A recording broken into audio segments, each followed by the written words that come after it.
You are now listening to the Hot Take Podcast, brought to you by Full Time Fantasy.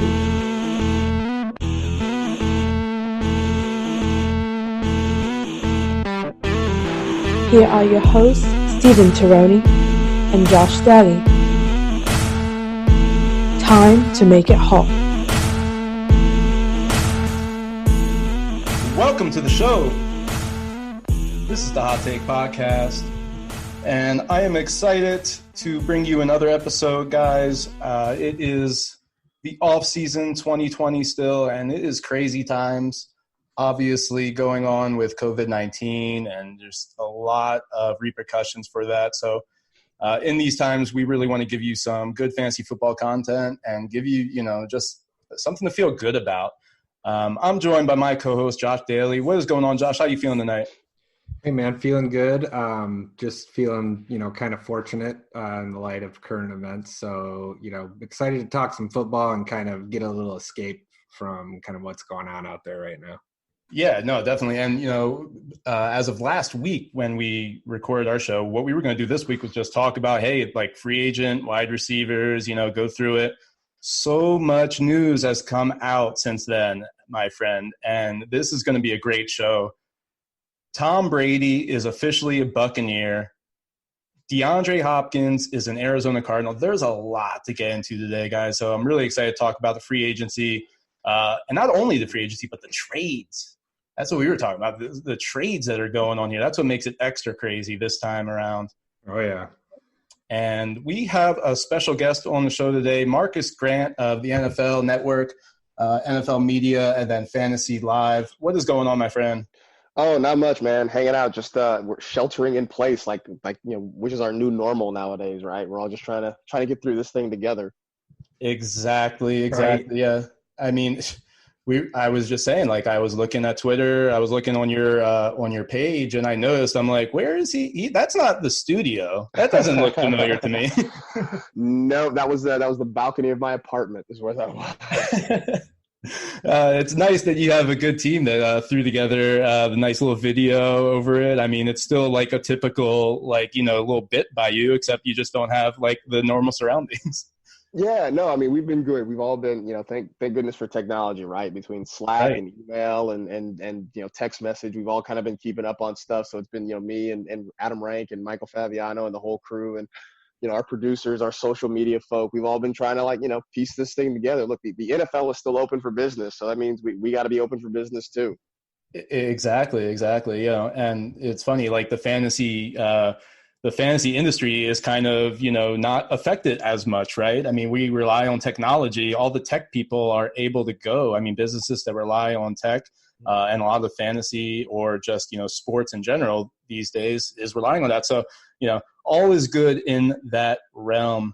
Marcus, I met you last year at the actually it was at a Buffalo Wild Wings. I don't know if you remember that. That's right. Yes. The Kings Classic that you were there for, and then I came for the Midwest Fantasy Football Expo in Canton, Ohio, which if you guys don't know about it, in Canton, there's going to be an expo. We had a great audience that were fielding questions.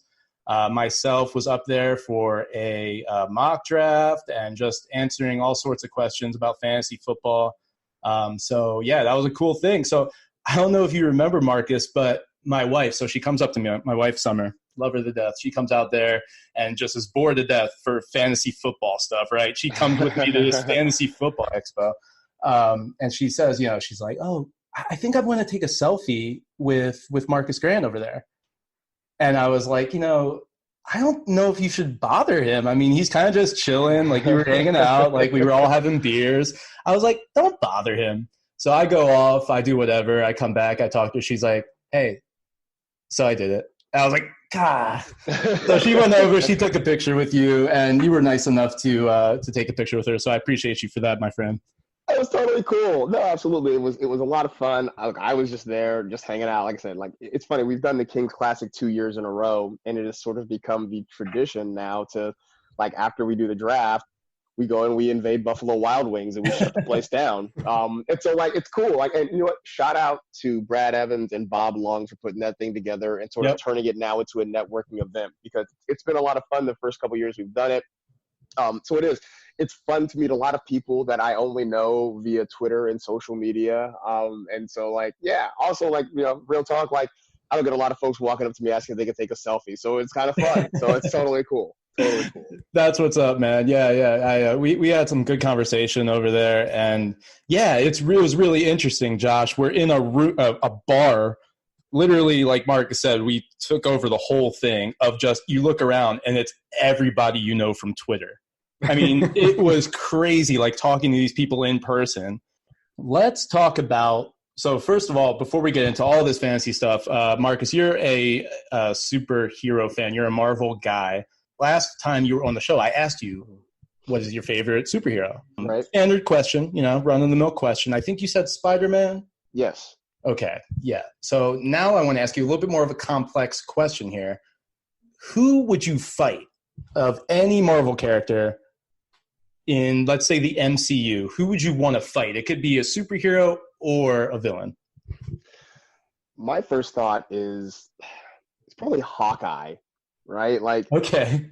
He doesn't have any superpowers. He just has like bows and arrows. Like if I can just hide out and like, wait for him to, like he has a bow and arrow. It's not even a boomerang. It doesn't come back to him. He shoots it and like, that's it. So like when he runs out, like, all right, then it's like hand-to-hand combat basically. Like you don't need powers. You're just a dude. Like, so like, I think he'd be like, everybody else has some kind of power or special suit or something like that. Like Hawkeye is just a dude who happens to be good at shooting bows and arrows. That's it. Right. That's a good point. Okay. So you went strategy there. You were like, I want to fight somebody who's like kind of weak, who I know I can get like take advantage of. He's a jag. He's just a guy, It's not like I'm fighting, it's not Iron Man. Like the dude's got weapons and stuff. Like, right. So he's like the Dante Moncrief of the Avengers. Like he's just a guy, He's just a guy. Just a guy. That's what I tried to tell everyone last year about Dante Moncrief when they were super excited about him anyway. Josh, I'll throw the same question at you, man. I mean, I don't want to put you on the spot or anything, but who would you fight if it was, any Marvel character? Oh man, that's a great question. I think I would just probably go for Cyclops just because I used to like. Okay. He's X-Men, right? He's X-Men, but that's Marvel. Okay. It's still Marvel. Okay. Still Marvel. Still counts. No, I mean, I used to, I had to wear glasses at a young age, and I considered that kind of a crappy situation. So maybe I can like sneak up on the dude that's got the bad vision or whatnot. But yeah. I just kind of got to stay out of the way of the laser beam action, and then maybe I'll be good. But I love Marcus's answer, dude. I think that's like the best answer for sure. Now, as a Marvel savant, that Hawkeye turns into Ronin. You know that, right? Yes, I do know that. Okay, so you probably wouldn't want to fight him. No, I don't want to fight Ronin. I want to fight Hawkeye. Right. Yes, definitely a difference there. So not just another guy, not a Dante Moncrief or a Hawkeye, is Tom Brady, guys. Tom Brady, it started to come out, last week we were speculating, actually a couple weeks ago, Josh, we were talking about the Chargers, man. We were talking about, hey, it makes sense, go to LA, go to that new stadium, bring in the people. You're going to be, you're replacing Phillip Rivers with Tom Brady. It just seemed to make sense. It seemed to align. No, he is a Tampa Bay Buccaneer, and it is pretty shocking. But we have to talk about this from a fantasy perspective.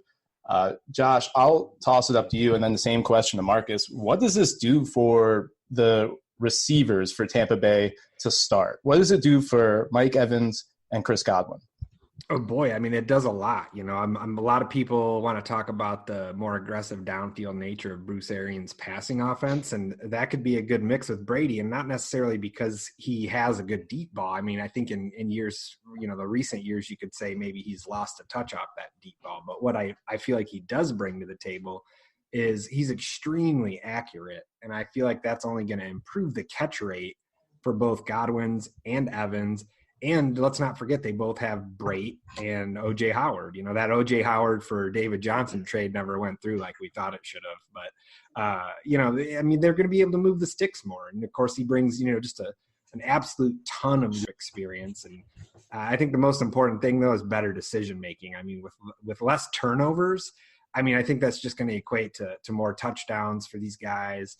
I mean, just if the ball's coming at him more, and it's not as high of a chance of it getting picked off like we've seen with some of the riskier decision making in the past from Jameis, I just feel like it's going to give him an uptick across all boards, even the touchdown category.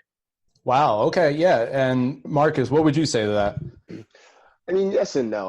I sort of wonder because, look, Jameis was great for the YOLO ball, right? Like, he would just throw one up and just didn't really care. YOLO. Right. And I've always said, like, you don't have to have a productive quarterback in order to have a productive wide receiver. So, the one thing I worry about with Brady is, can he continue to get the ball downfield consistently? Plus, if he is more efficient, part of what made Jameis a good fantasy quarterback, or at least a, respectable fantasy quarterback last year, was because he threw so many interceptions and they were playing so far from behind that he had to keep throwing the football. If Brady is efficient, yes, that will move the ball down the field. That will help generate some points. But I don't know that the Bucs will be as high scoring of a team if Brady is just protecting the football, moving it down the field.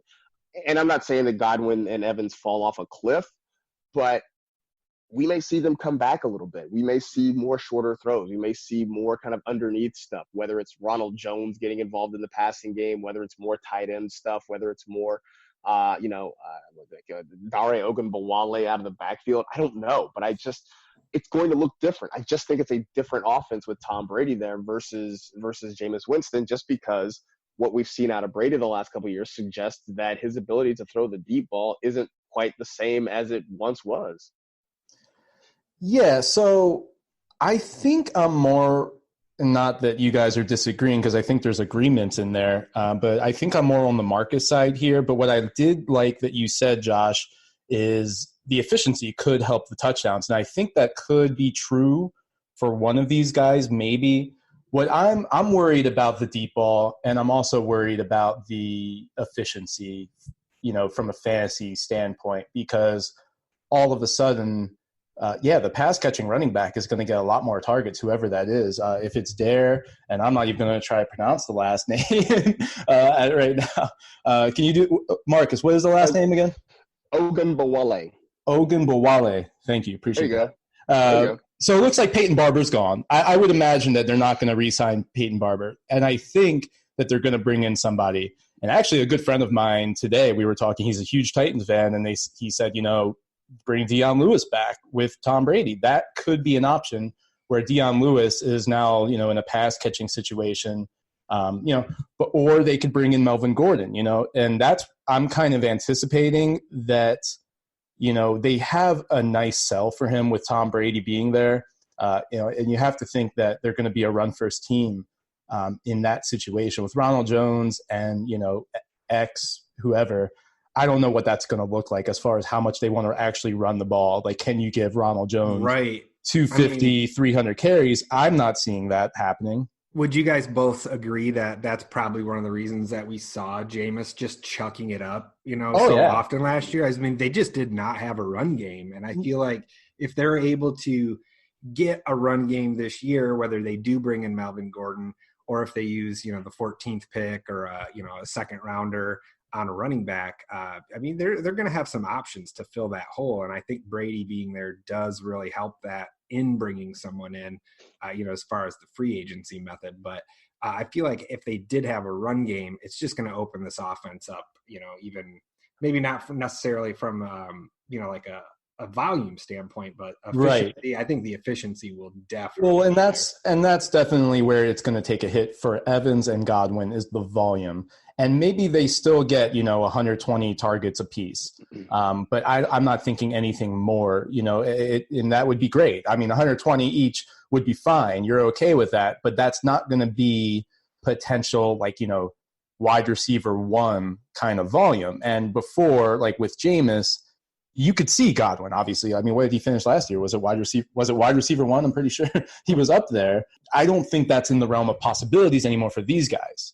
So I think it does. They do take a hit, unfortunately. I think that you're going to be able to I am not really sure where they're going to land in drafts, but you might want to hesitate a little bit if you have to pay, an early second-round pick for Chris Godwin right now. Well, I think that's going to be the asking price right now because, I mean, I'm sure he's going to come off the board early. I think I've seen even Mike Evans is right now still slotted somewhere between wide receiver 7 and wide receiver 10. So the asking price, maybe it calms down. I think right now everybody still has that sort of that fever of the newness of the whole thing. Yes. Because everybody, we always see this, right? Whenever there's a big move, everybody's value sort of spikes. And then as we kind of, the fever sort of dies down and we start talking through it, it starts to level off a little bit. So maybe that does. But right now, if you're doing mocks, if you're doing best ball leagues or whatever, that price is going to be pretty high at the moment. Yeah, most definitely. And I think that you just can't expect, the outcome of last year because there's a lot of good that Jameis Winston gives you. With all the bad that he gives you for real life football, it can be very good for fantasy football. Now, the tight ends in Cameron Brate and O.J. Howard, I like this a lot for them.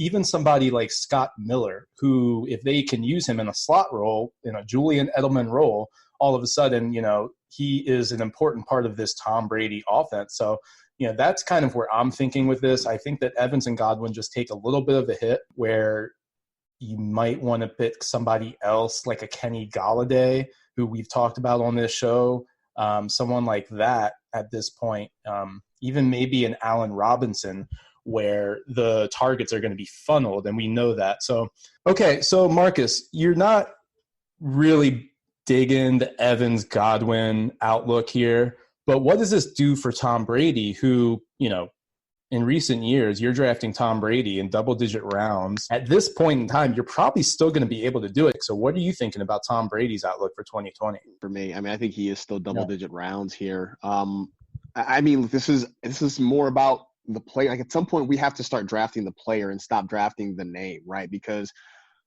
Brady is efficient, and that's fine, and it is effective for actual football games. But I think the seasons of the guy who will go out and throw for 4,000 yards and get you 40 touchdowns, I just don't know that he's that guy. And I know people keep kind of comparing it to Peyton Manning in his last few seasons, and maybe that's accurate. Where early in the year we saw Manning come out, but as the season wore on, as it got colder, then it wasn't. He was a little bit he struggled a little bit more. Right.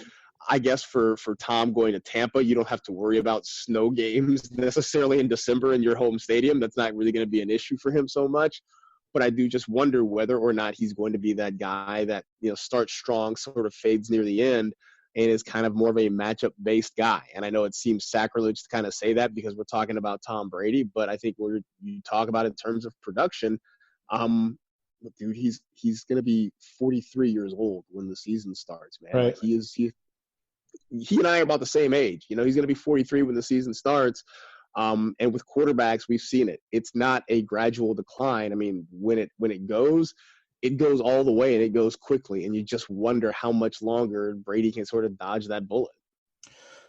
Josh, are you feeling the same way? I think eighth would be too early, 8th round. So let's say, you're on the clock and, you haven't drafted the quarterback yet, and that's the 11th round. Are you going to draft Tom Brady, or is the upside just not there for you? No, I agree with Marcus. I really don't have a whole lot to add. I still think he's a guy that's going in the double-digit rounds for sure, just outside of that top 10. The only thing I think that he offers is, with the Godwin and the Evans talk.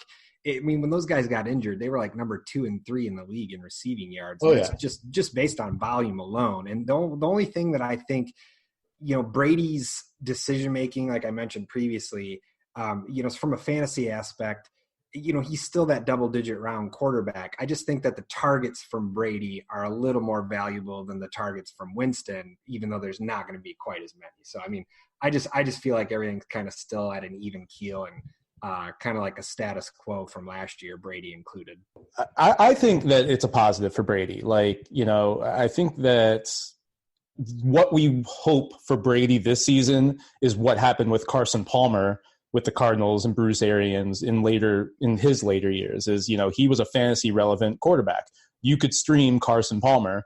In fact, you could play Carson Palmer, depending on the matchup. I think that's what's going to happen with Brady. We're going to have to look at the schedule like you do with, if you're drafting late round QB, you look at the schedule. If you don't want to draft a quarterback that even if you're thinking about streaming him, that you don't want to play in week 1, right? If they're in Minnesota week 1 and it's somebody you were going to stream, you probably don't want to draft that quarterback if you're thinking you want to play him week 1. I think Brady is going to be a guy like that. I mean, there's going to be weeks where he's going to give you, 4 touchdown weeks. It's just what's going to happen with great players like Mike Evans and Chris Godwin. Let's see what they do. They're not done yet making moves. And by the way, I have to read this because this just came in from Adam Schefter. Bucks and Tom Brady still trying to finalize the deal. So later he says, no problems foreseen with Bucks and Brady, but no deal yet. Just kind of ominous. I could see the Bucks just like failing hard on this one. That would be epic. But as of right now, I think it's a plus for Tom Brady. You look at last year in the Patriots offense, talk about just like methodical, trying to, run the ball, bring it up the field. That's not what Bruce Arians is going to do. It's a different style. He's going to be put in more situations where he can throw the ball downfield. So I like that alone from Brady. And I think that, you can't ignore the weapons he has now. He's never had receivers like this. Of course, he had Randy Moss, but multiple receivers like this. He's never really had that sort of talent around him.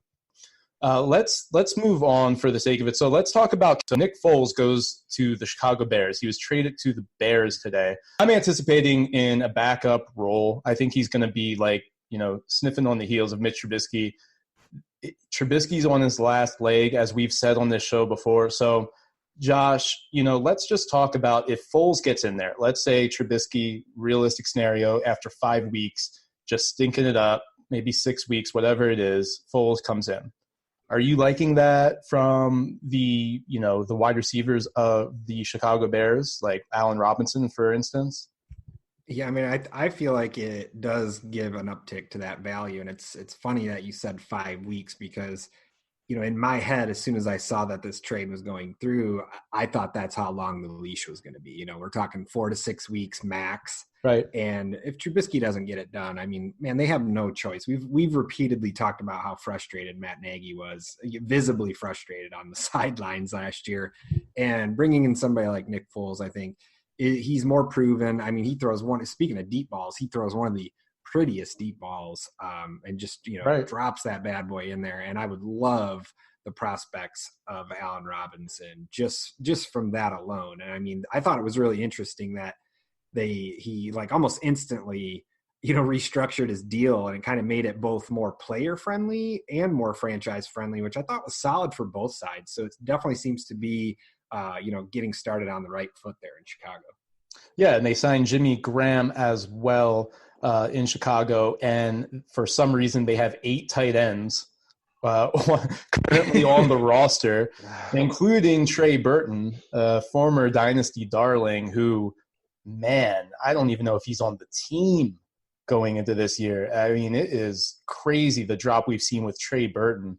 Very unfortunate, and I really blame a lot of it on Matt Nagy and Mitch Trubisky, really. I mean, I don't think that Trey Burton is as bad as his fall in Dynasty, in fantasy, and in the NFL. It really is. But, Marcus, talk to me about the Chicago Bears offense with Nick Foles. I mean, it has to be an improvement from Trubisky, right, as far as fantasy goes? I mean, it's hard for it to get any worse.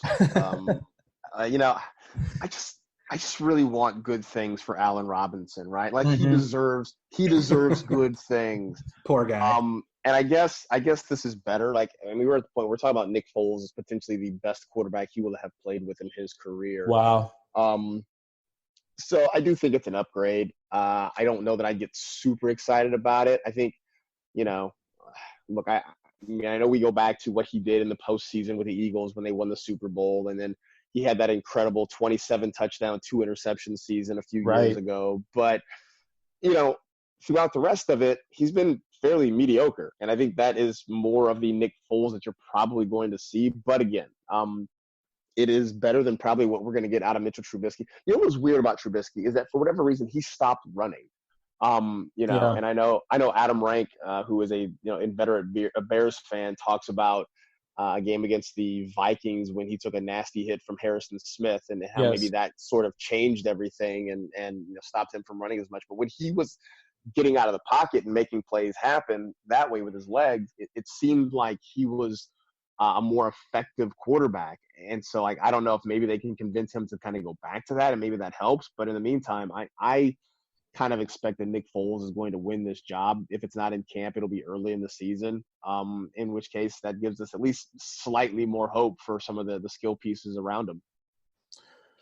Yeah, no, we really missed that 500-plus rushing yards from Mitch Trubisky last year, and that's what he did just 2 seasons ago. Yeah, some of that I think is Matt Nagy overthinking it. I think that he really wanted a lot of complexities from his offense where, you really can't do that all the time with a young quarterback, right? I mean, an unproven quarterback, a rookie running back.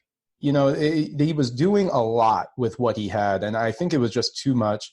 He needs to dumb it down a little bit, and they will actually improve all around for fantasy, real life, whatever. But yeah, I do foresee Nick Foles at some point playing this year. At which point, yes, Allen Robinson plus. I don't know what to make of anyone else there. I think that Tariq Cohen is somebody who I think I want them to utilize a little bit more. So maybe we'll see that from Nick Foles. I guess I hesitate to say a more competent quarterback. So the Titans cut Delanie Walker. I'm excited, guys. It's Jonnu time. And I posted on Twitter, instead of the Vader, it's Vader time. It's Jonnu time. And if I could get that music copyrighted, I would put it in here right now for this segment of Jonnu. Josh, am I too excited about Jonnu Smith being the guy in Tennessee, or am I right where I need to be? No, dude. I mean, I saw this kind of coming here with the way that contract was set up. So I actually went out and got him in a couple of my dynasty leagues in anticipation. And yeah, and I know you're high on Jonnu. So it's I feel like this is just opens up the door, kind of like we see, in Carolina with Greg Olsen moving on, Ian Thomas now getting a chance there. So it's both of these young guys, kind of the same in that vein where they both get a chance. But we've seen Jonnu produce when he's been given the chance, not so much on Thomas. So I'm excited, man. Yeah, the only thing, and then Marcus, I'll let you talk real quick about Jonnu. The only thing, what's great is he's out there for 80, 90% of snaps. You love that. And that's what it's going to be this season, unless they bring in somebody else, which would be unfortunate at that position. But he does do a lot of run blocking. Of course, this is a run team with Derrick Henry, but that's what they like to do. They like to bring him inside and add him as a blocker. Is that the case that you see, Marcus, that kind of limits his fantasy ceiling? Yeah, I mean, there's that, and the fact that even last year just didn't seem like Ryan Tannehill looked his way a whole lot. Right. Now we know Tannehill's going to be the guy. I mean, the thing that made Delanie Walker outstanding is that Marcus Mariota threw to him a lot. It seems like Tannehill wants to go downfield, which is why A.J. Brown is going to be super popular if he wasn't already. I like Jonnu's ability. I just want Tannehill to throw him the ball a little bit more than he did last year. Yeah, that's kind of where I'm at too. I'm excited for Jonnu, but I'm not going to draft him as such. I think that the ceiling for Jonnu this year is that he's a top 10 tight end. Yeah, I think that I don't know if the tight end position is weird. So you could argue maybe he gets close to that top 5. But I think that's where you're going to draft him, and you're not going to have to pay much for him. So I think it's all going to be good. Especially if we're talking about redraft where, you could probably get him still in the double-digit rounds. I think that if you can, kind of see that where others don't, that's great. But you don't have to pay a lot for Jonnu in redraft this year. I don't think that he's going to be, he's going to be around that 11th, 12th round still. If you can, kind of see that where others don't, that's great. But you don't have to pay a lot for Jonnu in redraft this year. I don't think that he's going to be, he's going to be around that 11th, 12th round still. Yeah, so some big trade news, huh, guys? Nuke Hopkins did just apparently not see an eye to eye with Bill O'Brien, right? Oh man, Bill O'Brien, what a guy! Yeah.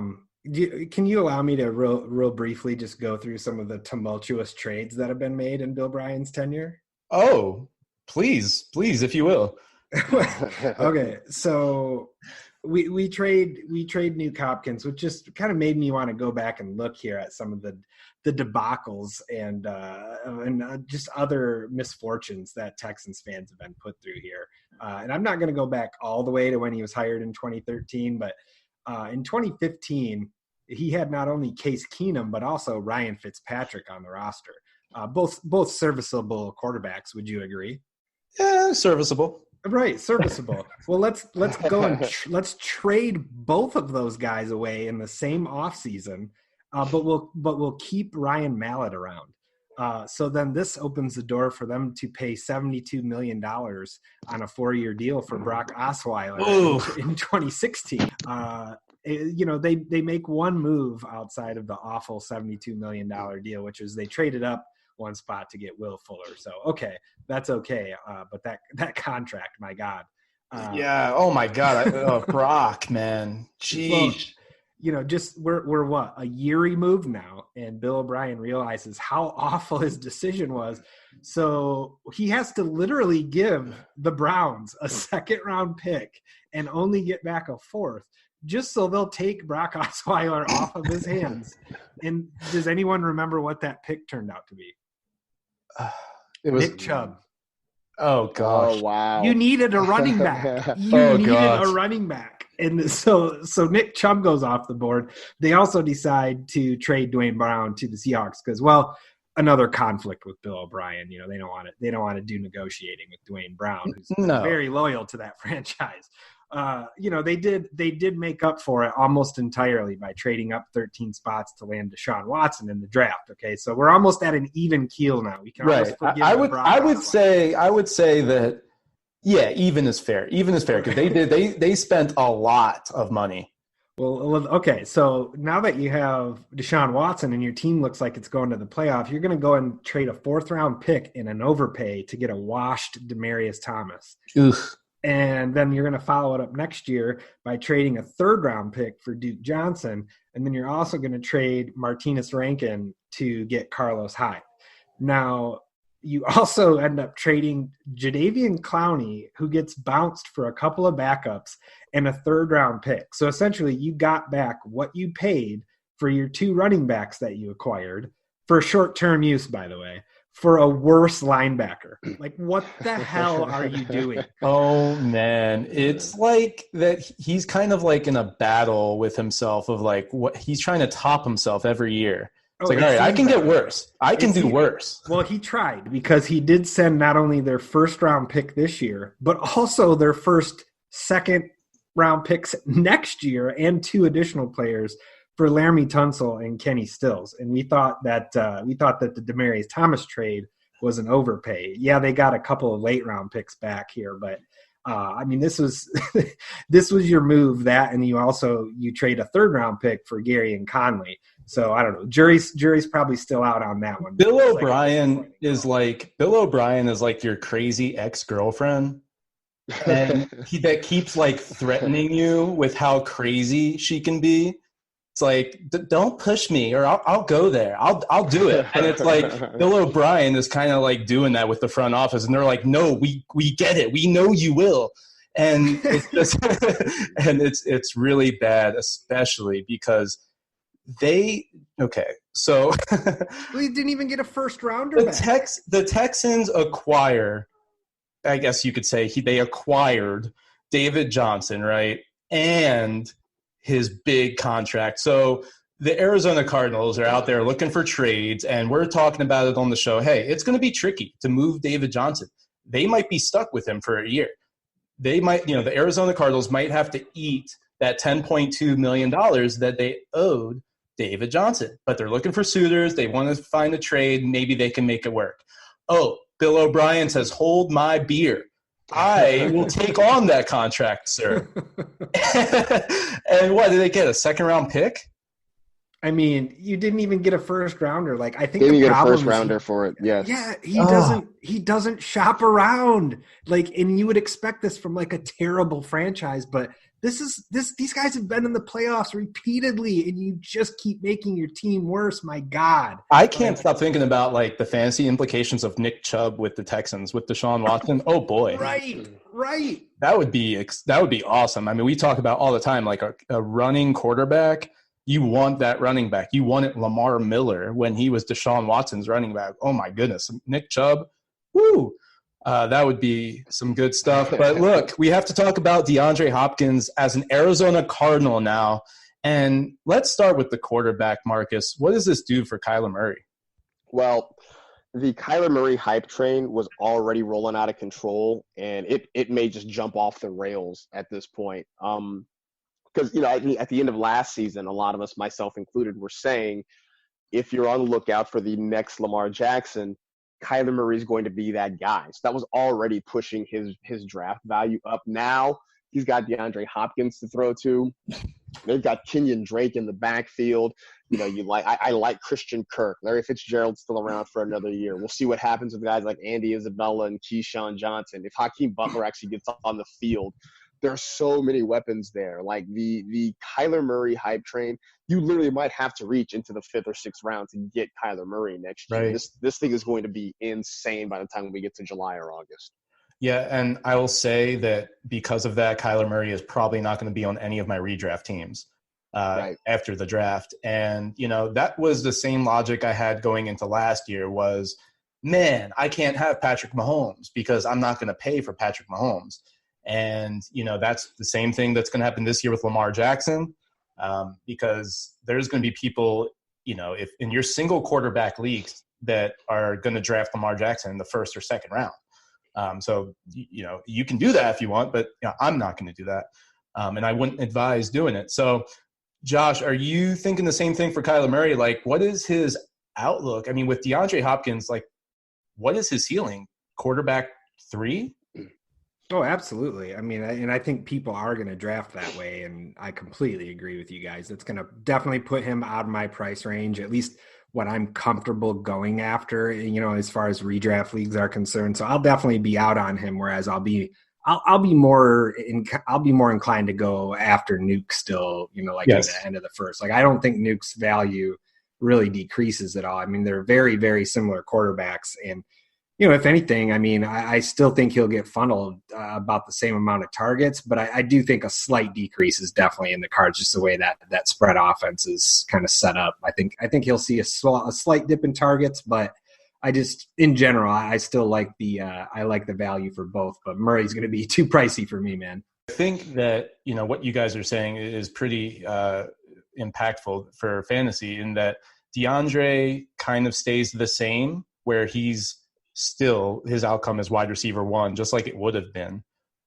But Kyler Murray, it ascends theoretically on paper. I mean, this is all systems go, especially when you consider Kenyon Drake is going to be running the show with some Chase Edmonds sprinkled in. I think still, like I said it last week, like now we know at least, okay, so Kenyon Drake is the guy. David Johnson is gone, but Chase Edmonds is still a guy you can draft at the end of your redraft leagues, whatever the circumstance. Best ball, I think, is a great format for him because, now he's just one injury away. I think he's still going to be worked in just like he was last year. So, we'll have to see how it plays out. But I could see a scenario where, Kenyon Drake, I mean, he could be a late 2nd round pick.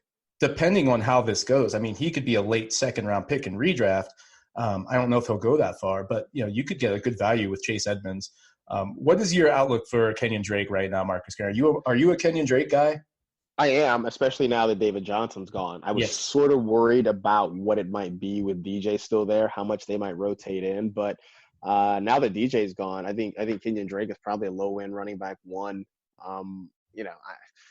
What we saw out of him was great. He also was like incredibly efficient, which makes me wonder, like, can he do that again? But I think the opportunity, the production, the touches will be there for him to actually put up a really good season. Yeah, no, I really like his outlook. I mean, not only in the running game, and we saw him be very effective in the rushing game, super efficient. And I don't think that you can expect the kind of numbers that you saw from Kenyon Drake last season. I think that, on the season extrapolated, you have to see regression where he's going to have big games. This offense is explosive, but you have to love the passing game work that he's going to get in this offense. That is his skill set. He's a perfect fit for this system. Kenyon Drake, it's guns a-blazing for him. And, if he was a late second-round pick, I could see myself drafting him. It's going to be tough to make that decision, but, we'll see how it shakes out. I think if he's mid-third round, oh, baby, I'm good with that. Give me some of Kenyon Drake. But, again, Chase Edmonds, somebody to still keep your eye on. Super talented running back. We've seen him make the most out of his opportunities. Again, the offense is set up for a guy like Chase Edmonds as well. So just a name to consider. If you dynasty, get him, go get him right now. I think that people are going to want to keep him, but you can maybe get lucky still with Chase Edmonds in dynasty. I want to talk about the Houston Texans side of things. So let's talk about David Johnson. I mean, what are your expectations for David Johnson this year? It feels like he's going to be like a fourth-round pick, something like that. What are your expectations for DJ in 2020, Josh? I think he's, every year we kind of see like this little bunch of running backs kind of, they'll fall into like that early fourth round, mid fourth round group. And, you're just talking about Kenyon Drake. I think people are going to start to doubt the workload, and maybe he slips down into there. And I think maybe David Johnson with this change of scenery might they've all might bunch up in like that early fourth round range. Right.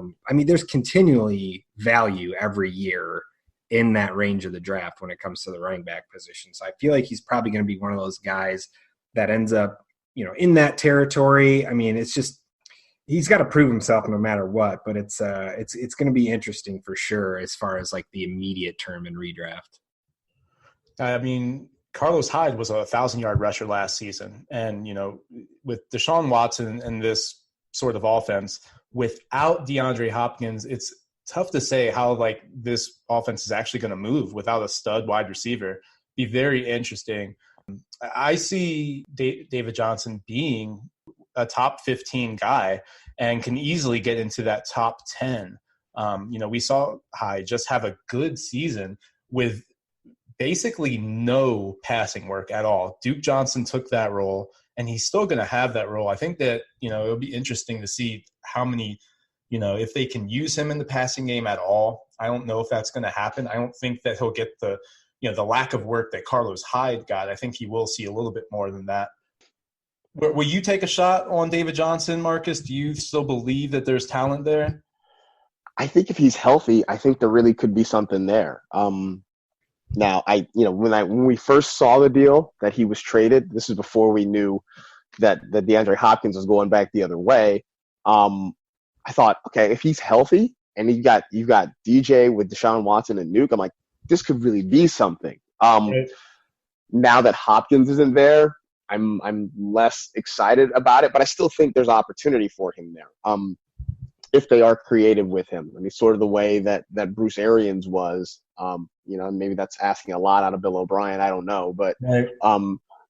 If they can move him around, they can use him as a wide receiver, they use him as a running back, they get him touches, they get him some targets. I do think there's potential for him to sort of have a bit of a rebound season there. But again, it all kind of hinges on him being healthy, because what we saw last year was not a healthy David Johnson. I think they rushed him back. And he just looked slow, and he looked like his back wasn't quite right.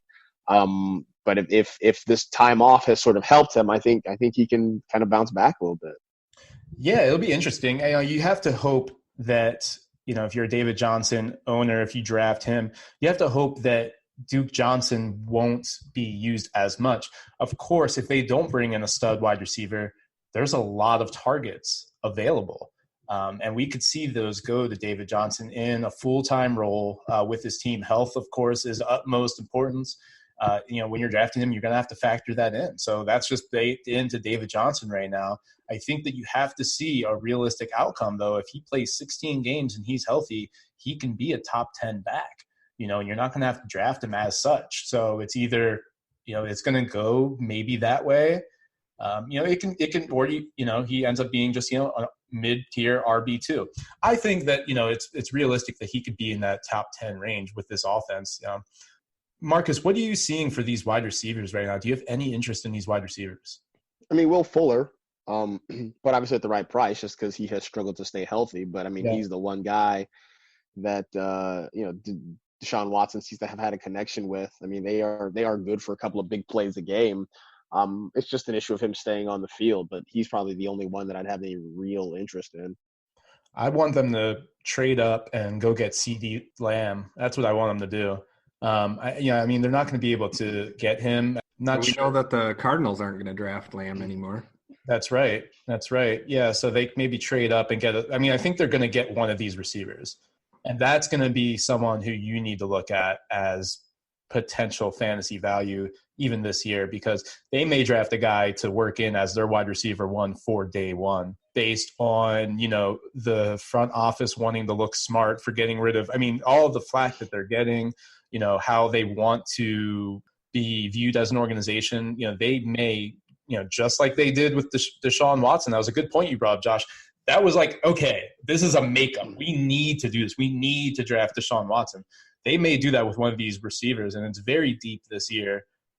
So they viewed that position as expendable. So, it's going to be a lot of chips on the shoulder in Arizona as far as DeAndre Hopkins wanting to be, successful, and the Texans organization wanting to move on and be successful too. So it's very interesting there all around for fantasy and in real life. Moving on, Stefon Diggs, he wanted out of Minnesota. It's unfortunate that he's turned into this kind of, reputation as a wide receiver. You don't ever want to see it with somebody as polished at the wide receiver position as Stefon Diggs. Josh, this Bills offense is super exciting. Where are you seeing Stefon Diggs right now? Is this a hit for him, or is he ascend into a different tier? Honestly, I feel like, with a lot of these questions that were thrown out here today, a lot of these values are kind of just staying the same for me. And really, it's the same for Diggs too. The Vikings didn't pass it a ton the last couple of years. I'll talk a little bit about Kevin Stefanski when we get to the Austin Hooper talk. But, as far as the setup though, with Smokey Brown as the outside guy and Cole Beasley in the slot, he fits perfectly, as the X receiver, or the alpha, whatever you want to call him in this offense.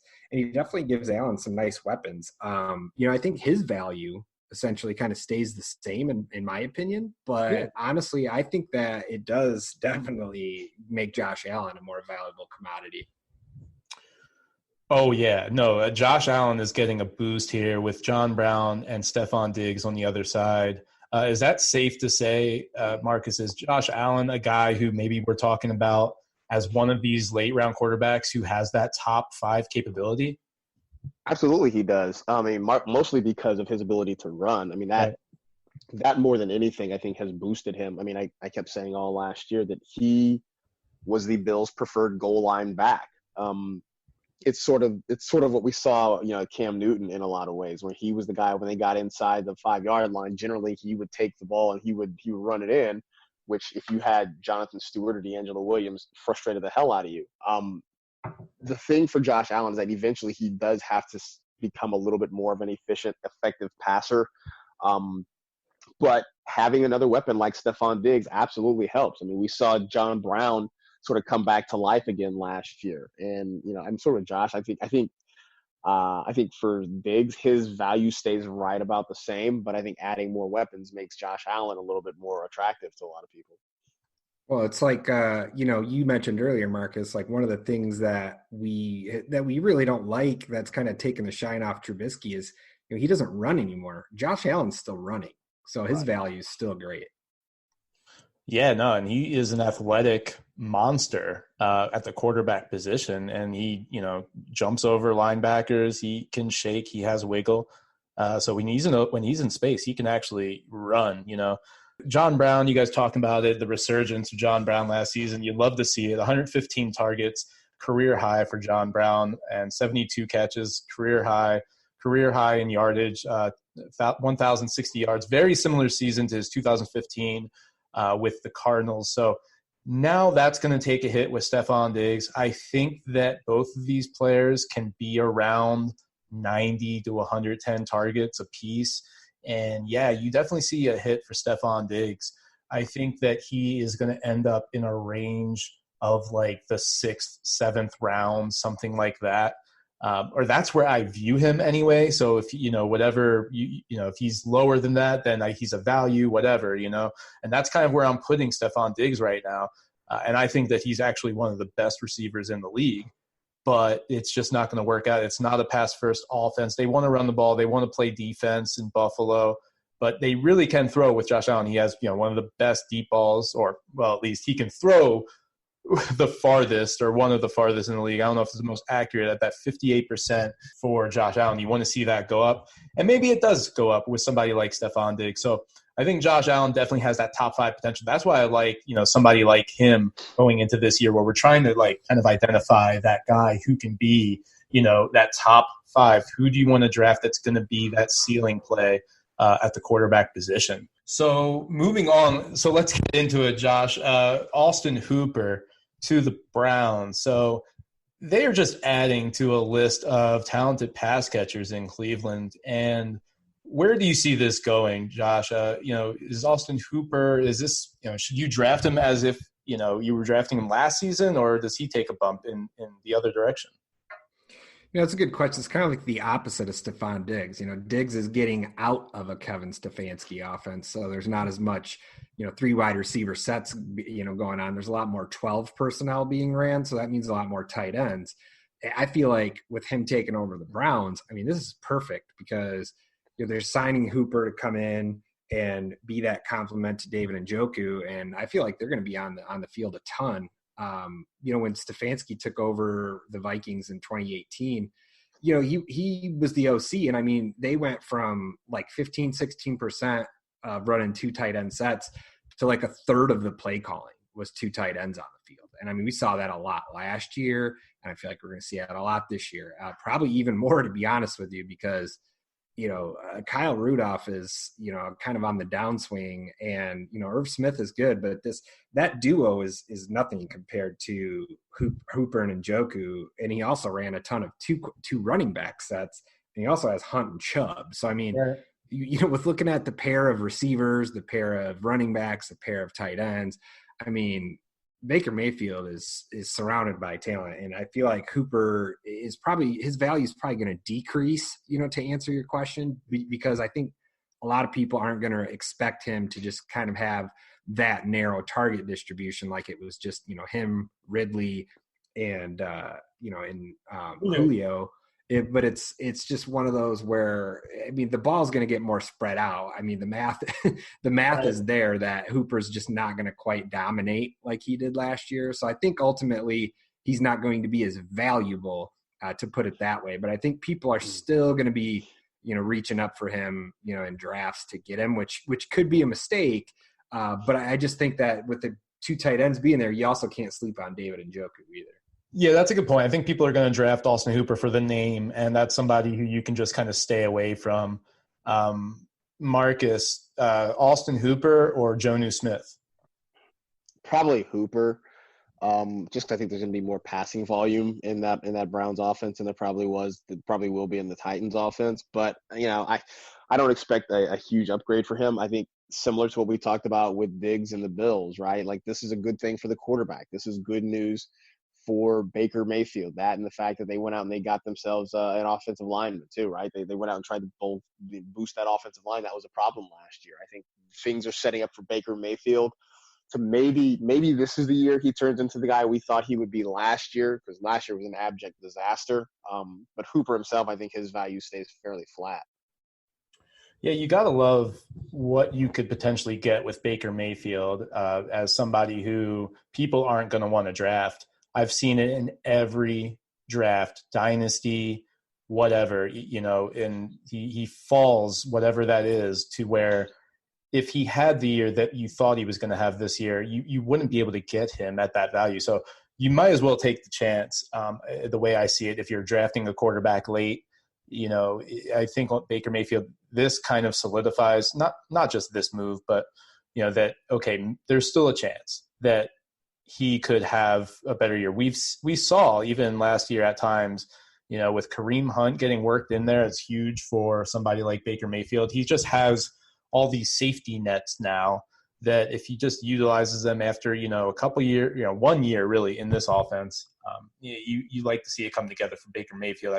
I like this from Austin Hooper. Yeah, I think that there's a chance, like if you draft Austin Hooper, you're going to be hoping for touchdowns there. I think that there's a good chance that he could end up with something like 8 touchdowns this year, and you're fine with that. You're really happy with that if he does that for you.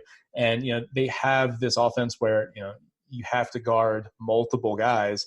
Austin Hooper is a big target for Baker Mayfield in the back of the end zone. We saw him with a little bit with Njoku, that kind of chemistry. I think it was it Demetrius Harris? We saw that, he likes throwing to the tight ends in the end zone. So I do see a good ceiling there for Hooper if you draft him as far as touchdowns go. Yeah, this personnel makes a ton of sense for what I think these guys want to do. And I mean, they still have the 10th pick coming up too. And that's like prime spot to grab some offensive line help or even, help out the other side of the ball. So all good stuff coming up so far from the Browns. Yeah, let's keep it on the tight ends real quick, Marcus. Blake Jarwin, are you interested? Now that Jason Witten has been signed by the Raiders and Blake Jarwin signs his 3-year extension, the same amount, $24.5 million as Austin Eckler, by the way. Yeah, which is kind of wild. Yeah, actually, I'd get in on Blake Jarwin. I think he's a nice guy. I think he's a nice pick to catch, late in draft sort of thing. I mean, it's wild. Jason Witten was the tight end 11 last year, which I think says more about the tight end position than it does necessarily about anything Jason Witten did. He's very good at catching the ball and falling forward for a couple of yards. I think Jarwin can do a little bit more than that, so I'd be willing to take a chance on him late in the draft, no doubt. Yeah, Jason Witten and Mike Evans are the same in that there's no yards after the catch. Like, they're both different as far as athletes, but they'll make that catch no matter how it is and just fall. And that's what Jason Witten is going to do for you as a Raider. I don't know if that messes up Darren Waller's fantasy value. I don't know what I think Gruden, what he wants to do is he wants to be a run first team.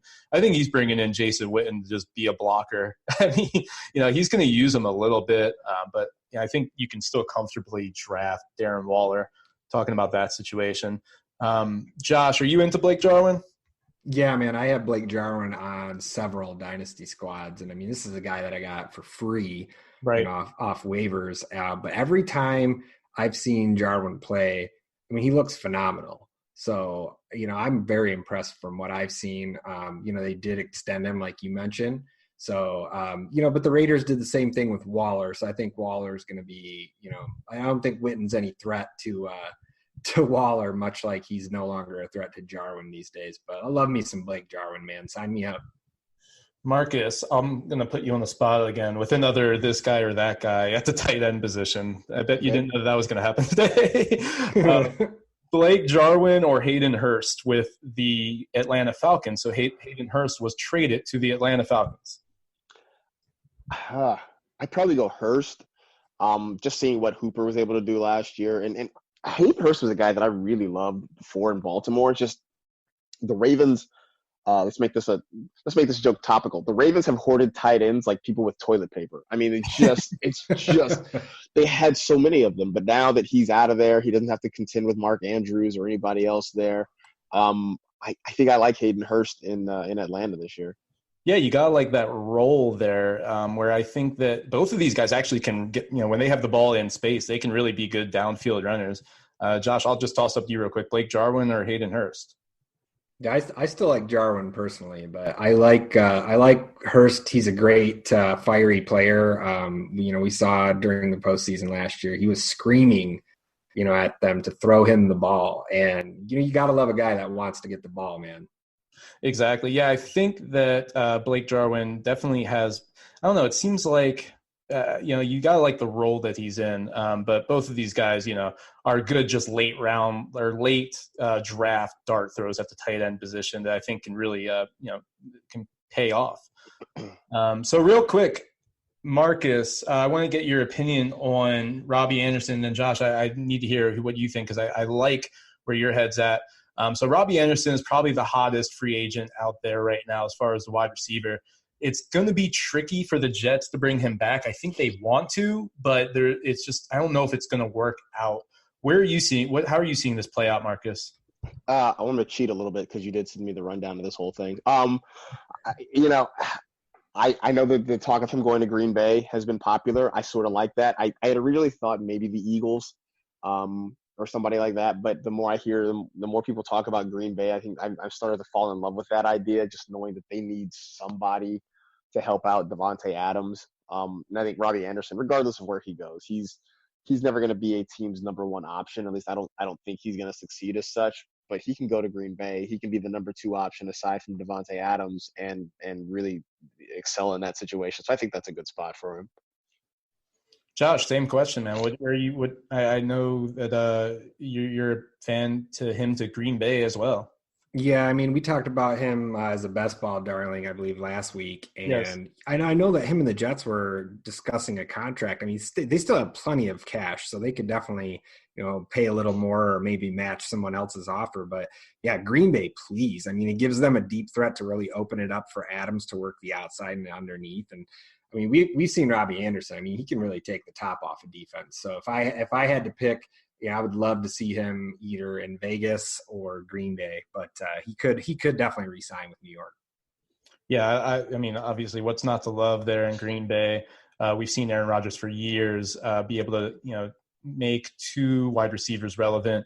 You have to like that for fantasy. Yeah, the Eagles, I think, makes a lot of sense. They don't really have, after Alshon Jeffrey, who just seems to be banged up all the time. I mean, they don't really have a lot of talent at that position. Of course, you have Deshaun Jackson, but, you really have to, kind of have some insurance with these guys who are always banged up.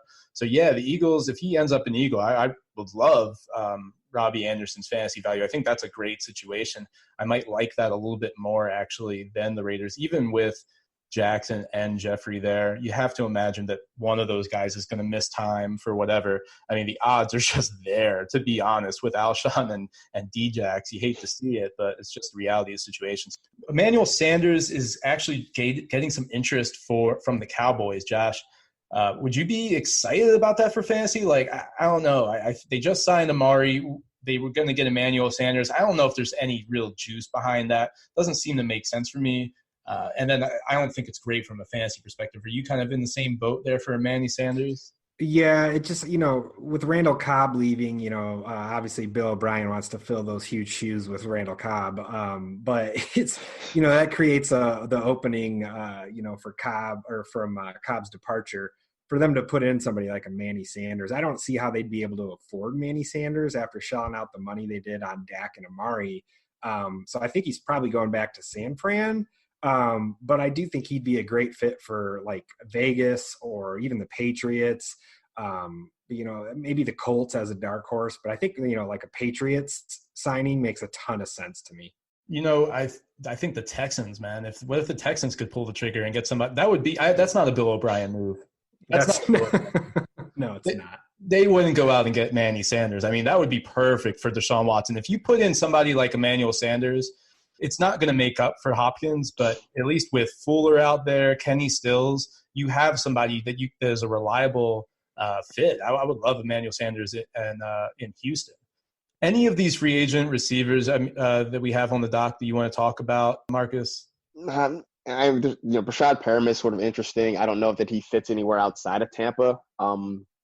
He seemed to like walk into a really good situation in the last year with both Mike Evans and Chris Godwin getting hurt. I don't know that, that situation just opens itself up again. I will say quickly on Manny Sanders, I do think he goes back to San Francisco, and the Niners having made this trade and getting at what they have like a top 15 pick now. I think they're actually at 13 right now.